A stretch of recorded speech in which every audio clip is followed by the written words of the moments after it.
2 years after my brother stood in the doorway of our honeymoon cottage in Kauai and told me our mother might be dying, he sat across from me in a hospital cafeteria in Colorado Springs and asked if I would give him one of my kidneys. I want you to understand something before I tell you what happened next. In 30 years, I had never once told that family no and meant it. I'd said the word plenty of times. I just always found a way to still show up anyway. This was the first time I said no, and I let it stay said. Before I go further, if you're new here, welcome to Dark Revenge. This is where we tell the stories people don't say out loud at Thanksgiving. Toxic in-laws, inheritance fights, step-family betrayal, the relatives who smile for the camera and manipulate everywhere else. We post one of these every week, and this one is, honestly, one of the hardest I've told. If that's the kind of story you came for, go ahead and subscribe now, because you're going to want to see how this ends. Tell me in the comments where you're watching from tonight, and what time it is where you are. Now let me take you back to the beginning, because you need to understand who I was before you'll understand who I decided to become. My name is Maya. I'm 30 years old, and for the last 7 years I've worked as a registered nurse in the intensive care unit at Larimer Regional Medical Center in Denver. Before that, 2 years on a general medical floor, the kind where you learn to read a room in about 4 seconds, whether a family is quietly grieving or about to explode. I chose nursing because of my grandmother, Ruth. She had a bad heart for the last decade of her life, and I was the one who sat with her in waiting rooms while the rest of the family found reasons to be busy. I was 14 the first time a cardiologist explained an EKG to me like I was a colleague instead of a kid, because I was the only one in the room asking real questions. By 30, I had a small life I was proud of. A one-bedroom apartment on Elm Street in Congress Park, hardwood floors that creaked in exactly 2 places. A husband, Ethan, a structural engineer who inspects bridges for the state and comes home smelling like rebar and rain. We'd been together 7 years, married 2. We didn't have much extra. Nursing pays fine, not extraordinary, and Ethan's paycheck went half to his student loans and half to mine. What we did have was a plan. 10 days in Kauai. We've been saving for 3 years, the kind of saving where you skip the birthday dinner out and split a rotisserie chicken instead, and tell yourselves it's for something bigger. We booked a cottage near Poipu Beach, the kind with an outdoor shower and a hammock and no television. Ethan printed the itinerary 4 months early and taped it to the refrigerator, like if he looked at it enough times it would come sooner. I used to catch him standing in front of it with his coffee, just smiling at a piece of paper. I'm telling you all this because you need to understand exactly what that honeymoon cost us. Not just in dollars, though I'll get to the dollars. In time we were never going to get back. To understand my family, you have to understand that I have a brother, Tyler, 3 years older, and that in the Larkin house, Tyler's needs were simply louder than mine, and my parents never quite learned to tell the difference between loud and important. My father, Frank, owns an insurance agency in Colorado Springs, the kind with his name on the building in gold letters. My mother, Diane, ran the house, and more specifically, ran interference for Tyler his entire life. When Tyler failed algebra twice in high school, my mother argued with the school until they let him retake it for extra credit. When I brought home a report card with 1 B+ on it, my father asked what happened. I'm not telling you this, so you'll feel sorry for a girl with straight A's and a mildly difficult home life. Plenty of people had it worse than me. I had a roof, food, 2 parents who never once raised a hand to me. What I didn't have was the one specific thing every kid actually needs, to matter without having to prove it first. Tyler got a truck for his 16th birthday. I got his old bike, repainted for mine 2 years later, with a card that said, "Now you're a big girl." I was turning 16. When Tyler got into a state university with a mediocre transcript because my father knew someone on the board, my parents threw a party with a sheet cake. When I got into nursing school on a partial academic scholarship, my mother mentioned it once, in passing, at Thanksgiving, sandwiched between an update on Tyler's fantasy football league and a complaint about the turkey being dry. On the mantle at my parents' house, there's a photo of Tyler's college graduation in a silver frame. There is no photo of my nursing school pinning ceremony. I checked once, and then I stopped checking. The person who noticed me was my grandmother, Ruth.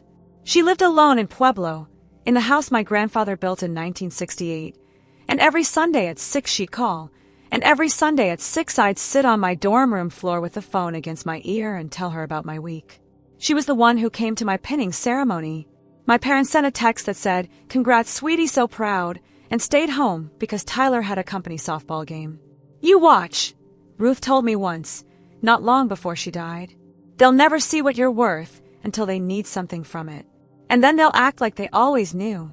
I didn't understand what she meant. Not then. I filed it away the way you file away things old women say. Half wisdom, half worry, and I went on quietly building a life that didn't depend on my family noticing it. Ethan and I got married on a Saturday in June. 60 guests, a backyard, string lights, a toast from my father that somehow spent 4 minutes on his own wedding before landing on mine for one. 2 days later, we landed in Lihue, and for the first time in 3 years of 80-hour weeks and clipped coupons, I let myself stop being useful to anyone. We got 4 days of it. 4 days of snorkeling off Poi Poo, of falling asleep at 8 p.m. because our bodies didn't know what to do with that much stillness, of Ethan reading the same page of a paperback for an hour because he kept looking up at me instead of down at it. On the morning of day 5, my phone rang at 5:40 a.m. Island time, 9:40 in Colorado. I almost let it go to voicemail. Almost. Maya. My mother's voice was doing the thing it does. That high, thin wobble right before she cries, or right before she needs you to think she might. "It's your father. Chest pains. They took him in an ambulance 20 minutes ago." I was already sitting up, already reaching for the light. "Which hospital?" "Memorial."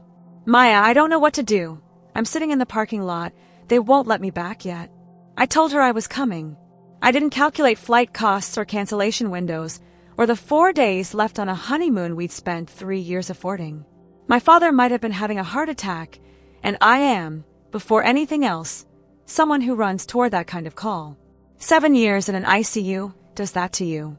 Ethan didn't argue. He just started packing, quietly, the way he does everything, and by that afternoon we were on a flight home, forfeiting $4,180 in non-refundable bookings, the cottage, the rental car, 3 restaurant reservations. Ethan had made a year of paychecks in advance. We landed at DI at 11 that night and drove straight to Colorado Springs. I walked into that emergency room in the same clothes I'd worn on the beach that morning, salt still dried in my hair. My father was sitting up in a hospital bed, eating a turkey sandwich. "Oh, good you're here," my mother said, like I'd arrived for brunch. "They're saying it was probably anxiety." His enzymes came back normal. I stood in that doorway for a long moment. I want you to sit with that image, because I've sat with it a lot since. Me, in the doorway, in salt-stiff clothes, having spent every mile of a 5,000-mile flight rehearsing what I'd say if my father was dying. Him, mid-bite, asking if I'd brought back any macadamia nuts. It turned out my father's chest pain had started that morning during a phone call with Tyler. 11 days out from his wedding to Chelsea Whitmore, at a vineyard outside Palisade, Tyler's day of coordinator had quit, not rescheduled, quit, over a screaming match with Chelsea's mother about a seating chart. My father had been on the phone trying to talk Tyler off a ledge when his own chest started tightening, and by the time the ambulance arrived, it wasn't his heart. It was his blood pressure, spiked from stress, riding shotgun on a family that had spent 3 days in crisis mode over a florist. Nobody told me any of that until I was already standing in the ER. What they told me, once it was clear my father was fine, was this: "Since you're already here." I remember my mother's exact words, because I've replayed them more times than I'd like to admit. "Honey, I know it's terrible timing, but Tyler's a wreck, and you're so good at this kind of thing. You planned your whole wedding in 4 months on a budget. Would you just look at what's going on?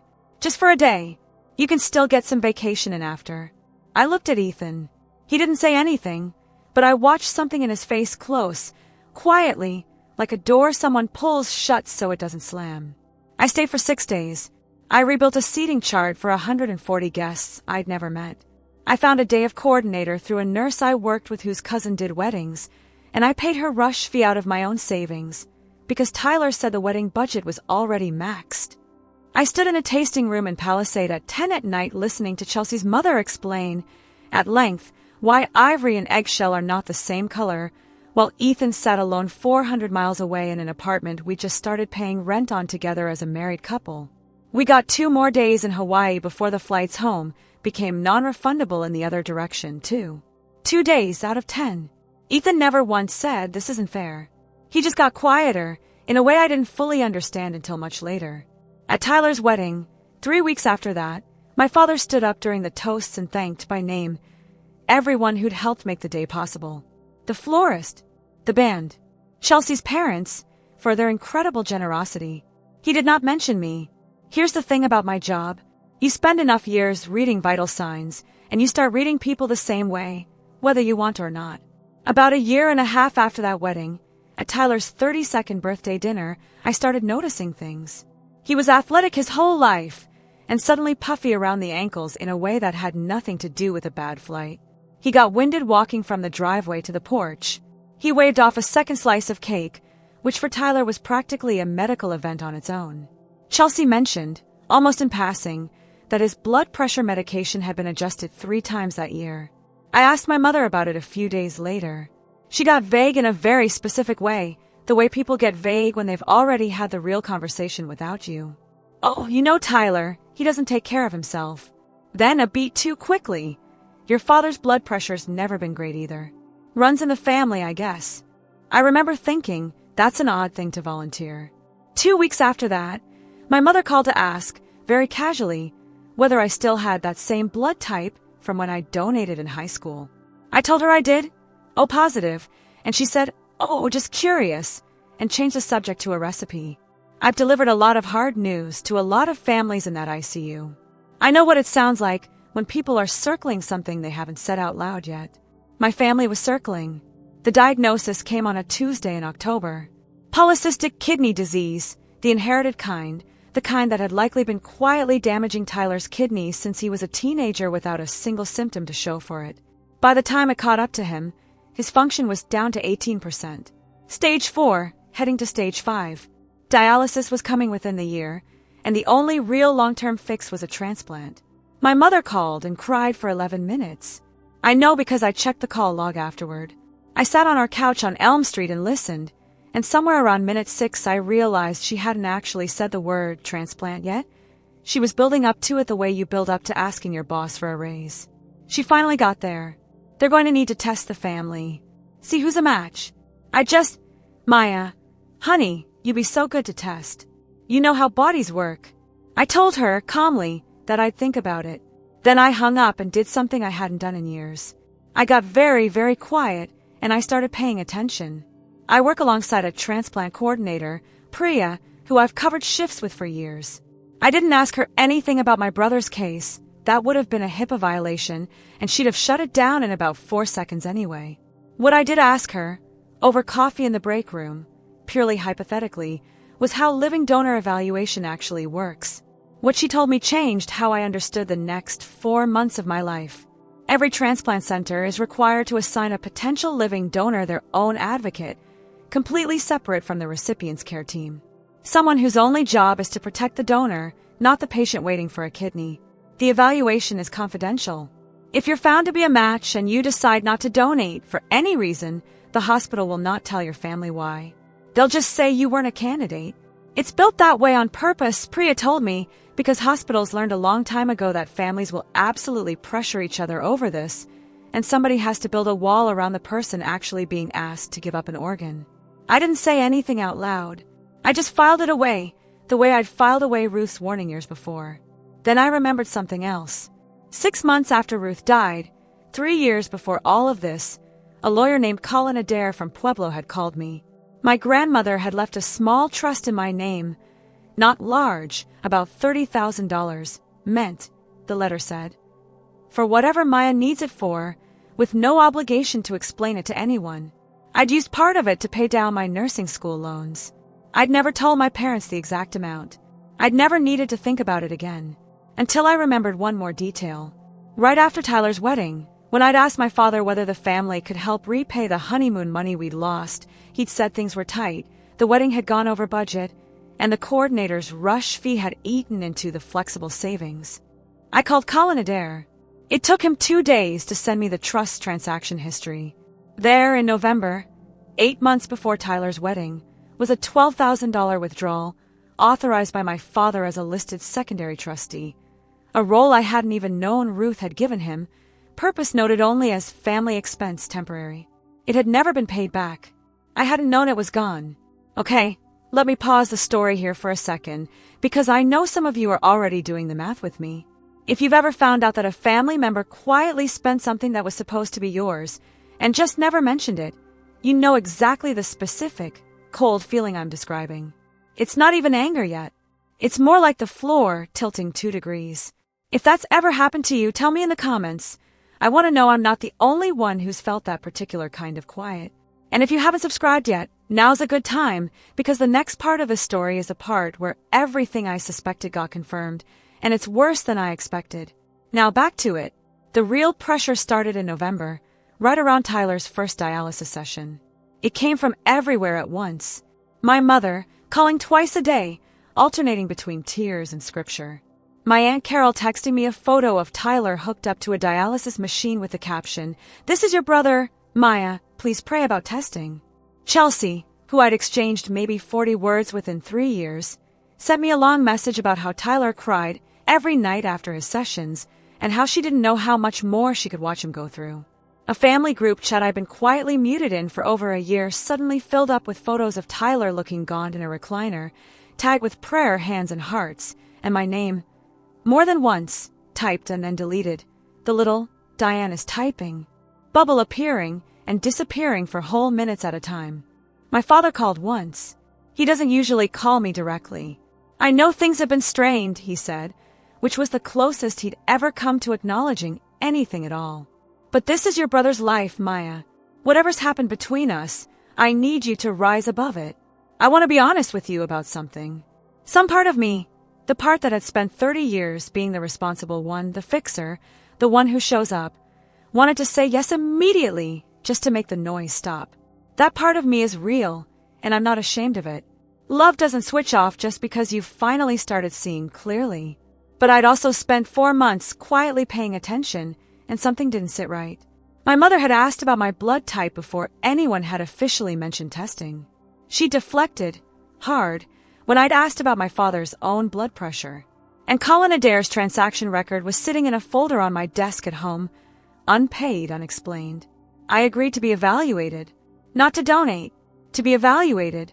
I told them exactly that distinction out loud, more than once. Nobody in my family seemed to hear the difference. The evaluation took 6 weeks. Blood work, a 24-hour urine collection, a CT scan, and a long psychological interview with a woman named Dr. Okafor, who turned out to be my assigned donor advocate, the one Priya had told me about. She asked me questions nobody in my family had asked me in 30 years. Do you feel pressured? Do you feel like you have a real choice here? What happens in your relationship with your family if you say no? I answered honestly. I told her about the honeymoon. I told her about the trust. She wrote things down and told me, gently, that nothing I said would leave that room unless I chose it. During week 4, I was at my parents' house for a Sunday dinner, and I overheard something I wasn't supposed to hear. I'd gone upstairs to the bathroom, and through the thin wall of my old bedroom, I could hear my mother and father in the hallway, voices low. "She's going to ask why you're not doing it," my mother said. "She's not stupid, Frank." Then we tell her what the doctor told us. "That my numbers make it too risky. Your numbers were fine in July. You told me yourself, borderline, not disqualifying." A long pause. "I'm 59, Diane. I thought maybe 15 good years left, and your idea is I spend one of them recovering from major surgery so I can still be traveling in my 70s. Maya's 30. Her body will bounce back in half the time. It makes sense." I stood very still in that hallway, one hand on the doorframe, and I understood, all at once, everything my grandmother had tried to tell me years before I was ready to hear it. I didn't say anything that night. I drove home in silence, and Ethan, who by then had learned to read my silences the way I read a monitor, just reached over and put his hand on my knee somewhere around Castle Rock and left it there the whole way back. I finished my evaluation. 2 weeks later, Dr. Okafor called to ask what I wanted the hospital to communicate to my family. I told her, and this next part matters because it's the whole point of the story. I did not ask her to tell them why. I asked her to tell them only that I had not been approved to move forward as a donor. That's it. No explanation. No accusation. No confrontation in a hospital hallway. Just a closed door on paper that nobody in my family had the right to open. For a week, I let them believe whatever they wanted to believe. My mother called, gentle at first, then confused, then, when I still wouldn't explain, something closer to angry. What happened at that evaluation, Maya? What aren't you telling us? I finally agreed to a dinner. Just the four of us, my parents, Ethan, and me, at their house on a Thursday in February. I brought a folder. Inside it was the printed summary of the trust transaction from Colin Adair's office. $12,000, withdrawn 8 months before Tyler's wedding, never repaid. And I told them, in the same calm voice I used to explain a diagnosis to a frightened family at 2 a.m, exactly what I'd overheard in that hallway. My father went very pale. My mother started to say something about context, about how I didn't understand the pressure they'd been under. I do understand pressure, I said. I spent 4 months getting poked with needles for a decision that was never actually mine to make freely, because you'd already decided the answer before you asked the question. And you're right, Dad, my body probably would bounce back faster than yours. That's not a reason. That's just math you did to make yourselves comfortable asking me instead of doing it yourselves. Nobody said anything for a long moment. I'm not donating a kidney to Tyler, I said. Not because I don't love him. Because nobody in this family has ever once asked what it costs me to keep saying yes, and I'm done volunteering the answer for free. And I'd like the $12,000 back, along with the honeymoon money you also never repaid, whenever you're able.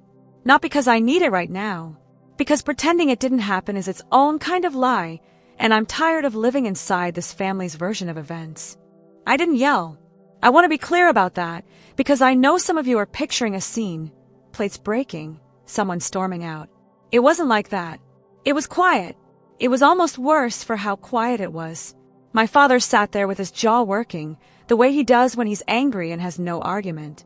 My mother cried, the real kind this time, not the performance kind. Neither of them said sorry, not that night. But nobody ever asked me for a kidney again. Tyler went on the deceased donor list 2 months later.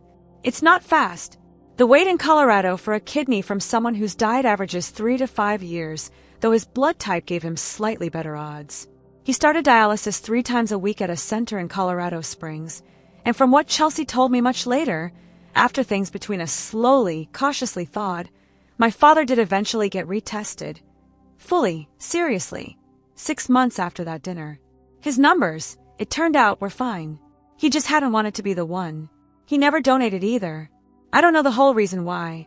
I know he told Chelsea once that he was scared, and that's the most honest thing I've ever heard secondhand about my father.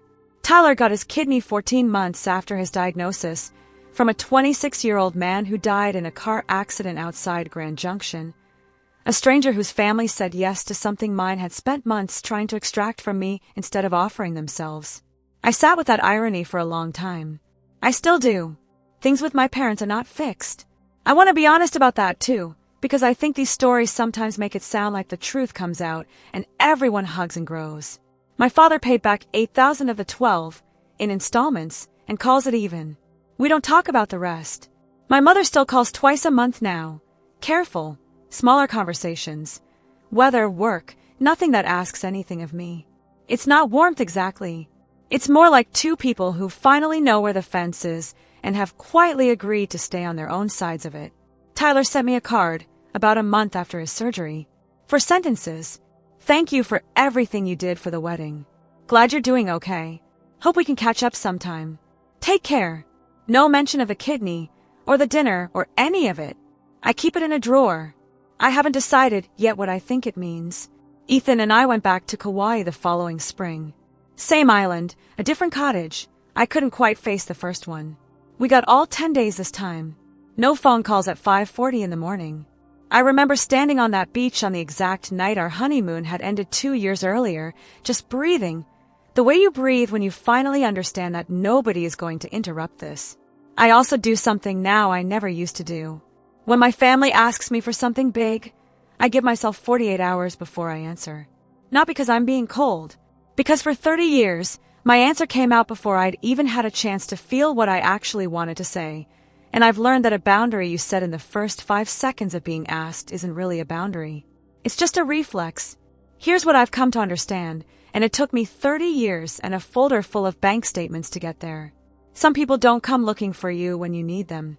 They come looking for you when they need something from you, your time, your money, or in my case, quite literally, a piece of my body, and they'll dress that need up as love because it's easier for everyone that way, including you. An apology without accountability doesn't fix anything.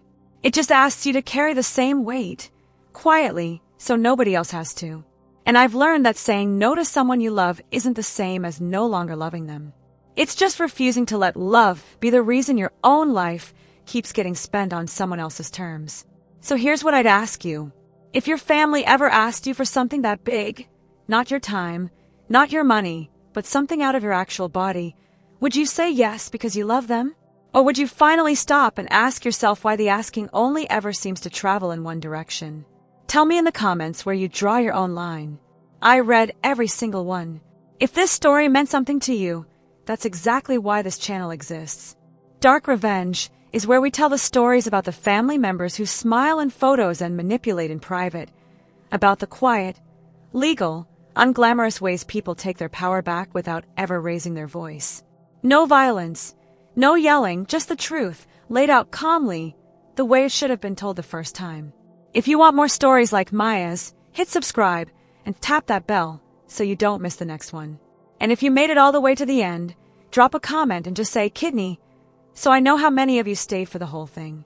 It genuinely helps this channel more than you'd think. Thank you for listening. I'll see you in the next one.